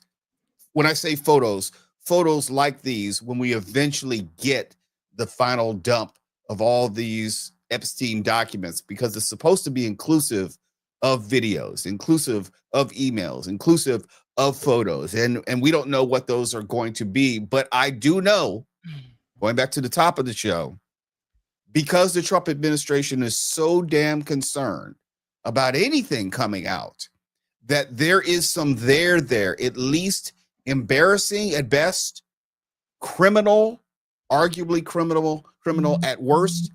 And there are going to be plenty of emails that we're going to have to dissect, read, reread. I guess you're going to have to look into and see if it implicates other individuals. There's going to be a flurry of counter programming and propaganda, because when anything Epstein comes out, there will be some sort of allegation made against former President Obama or former President Biden or this person or that person, to deflect in a news sense what is going to be covered. We saw this weeks ago, with supposedly Tulsi Gabbard had found this incontrovertible evidence about former President Obama trying to somehow undermine President Trump and reverse the election, yada, yada, yada, blah, blah, blah. There's going to be that, because that is the playbook. All I can recommend is that we do not get distracted and chase after these other fake issues. Yes, I'm using the word fake news. These other fake news issues to lighten the impact of what will be whatever is going to be released with Jeffrey Epstein. So I'm looking forward to the pictures. I'm looking forward to the videos. I'm looking forward to the emails. Looking forward to all that, because that's the only way we'll get a better sense of this cover-up. And it's a cover-up. They don't want this information to come out. And I try to tell people, it's not just about Donald Trump. There will be other powerful people implicated. We've already heard now about Larry Summers. We've long heard about Alan Dershowitz. There will be other powerful people, like we've already heard about Elon Musk and his connection to Jeffrey Epstein. And it's going to be embarrassing for some, an indictment in a rhetorical sense of others, but there's no telling as far as how deep this rabbit hole goes or how many people will be caught up in it when all is said and done. And I agree. I hope they just don't use the other names to deflect off of what we're learning from these emails about Trump. And some details. We know that according to a New York Times reporter, Epstein offered this reporter pictures of Donald Trump and girls in bikinis in Epstein's kitchen. So somewhere that picture is floating around. Yep, And Mark yep. wanted to make sure that we saw this message that Epstein said in emails that he'd been advising the Russian government on how to deal with Donald Trump, one of several cases in which he wielded his connections to try to influence the course of foreign affairs. So there's information or inklings of Donald Trump's relationship with Russia and Russian leaders, and that is going to come out, and that'll be fascinating as well, if not disturbing. Right, and this does still go back to the Mueller report. The Mueller report, if anything, is a distillation of the relationship, or one aspect of the relationship, between Donald Trump, the Trump family, the Trump business interests, and Russia. That's not separate and distinct from his involvement with Jeffrey Epstein on either a business or personal level. That's not separate and distinct from Jeffrey Epstein on a Russia level. We know that $1 billion changed hands by way of Jeffrey Epstein. We don't know how much of that, if any, had anything to do with what Donald Trump was doing. We don't know how much it had to do with the sex trafficking of girls and young women, but it still connects back to the Mueller investigation, if only because there is, once again, a coziness with Russia and the exchange of money and ongoing communication, which cannot be just overlooked. And it's not necessarily going to say that, well, because Russia did this and Jeffrey Epstein did that, and that makes Donald Trump guilty. I'm not saying that. I'm saying it's always been cloudy and intentionally cloudy about this relationship between Donald Trump and Russia. We know that there is a financial component. We know that there is a political component. We don't know as far as how impactful that relationship has been in every facet. And the Jeffrey Epstein information, I hope and I believe, will give us not only a clear picture of Trump's involvement with Epstein, if on any level, but also Russia's involvement with Jeffrey Epstein and Donald Trump, and whether there's any crossover there. And I have to believe that there is some crossover, because powerful people do business with powerful people. They were friends, best friends, arguably, for over a decade. Yeah, of course there's a Russian connection because it had to do with young girls and beauty pageants. So Yeah. there's a connection. We just can't tell you definitively what. It'll be interesting to see if we will ever be able to say definitively what, but these messages and this information, it's almost worse because it trickles out, trickle. If they released it and were more transparent and just let it all out at the same time, it would maybe not be as, as the scandal would be kind of over more. I don't want to say the scandal will ever be over, but it would be out there. We would talk about it, and then, life kind of moves on. But in this case, we get a little here and a little there, and it's this never ending thing. But the thing is, if you, obviously a person of innocent mind acts accordingly, and we know through public reporting that Donald Trump was informed he is in the Epstein files. Of course. We can't quantify it or qualify it yet. But let's just say hypothetically, we're dealing with some 50 emails that implicate Donald Trump in some way or indicate a level of involvement or knowledge in some way. If you're the White House, you're not rooting for all of that to be released at once, because you can't deal in a crisis PR sense with 50 different emails. And that's an arbitrary number. It could be more. Oh, I'm sure it is. It's probably way more. Yeah. But if you're the White House, no, you don't want all of it to come out at once, because you don't have enough firefighters out there, proverbial fighters, to deal with all the fires that are coming. Perhaps I would think that if thousands of emails are released at once, that things are going to get lost, right? That you're not going to, it would be worse if every week there was another one, another bombshell. Whereas if it was a data dump, that it's going to take a lot of time for people to sift through all of that. So I don't know, Mo. The flip side is, it would take a lot of time for people to sift through it, which means you got a different news story about a different piece of evidence, a photo, audio, or something from the Epstein estate every single day that Karoline Leavitt presumably would be asked about, and she'd have to lie about in response every single day for months on end. And maybe they're trying to delay the inevitable for as long as they can. They only have to choose the best of bad options here. And I'm not one to give the White House any type of advice. I do know that they might be in, if you're a Star Trek fan, the Kobayashi Maru here, where there's a no-win scenario. It's just a matter of how badly they're going to lose in this scenario. Yeah, to bring our conversation full circle to your earlier interview, Donald, the Maine Coon, says those who know how to use AI to sort the data can sort the data in many different ways. So maybe AI will be our friend in this case. It's good. I think it's going to be friend and foe. Yeah, I think there's going to be some intentional disinformation released with AI to cloud people's perceptions of what is real and what isn't real, and make people possibly just tune out and just declare everything fake. Mm-hmm. We've got a message from Joan Hollywood, who throws in a 5. Thanks again for your excellent hosting, Mo. And Thank for you. Mo Love and Mo Joy from Joan Hollywood. I appreciate that. Agolf Twitler, if the Epstein files will end your political career, then your political career should end. Mm-hmm. That's a fair point. Luis saying, Mo, you are not an issue. You are an issue guy, not a political party guy, and I love you for it. Thank you. That's an accurate representation. Yeah. Tomorrow on the show, Michael Schur will be here to talk about this week in politics. We've got your little visit to Florida coming up with Friday Fabulous Florida, and the Culture Blaster Michael Snyder will be here along with Mo Kelley in from Mark Thompson. It's going to be a great Friday show. Bye-bye. Bye-bye.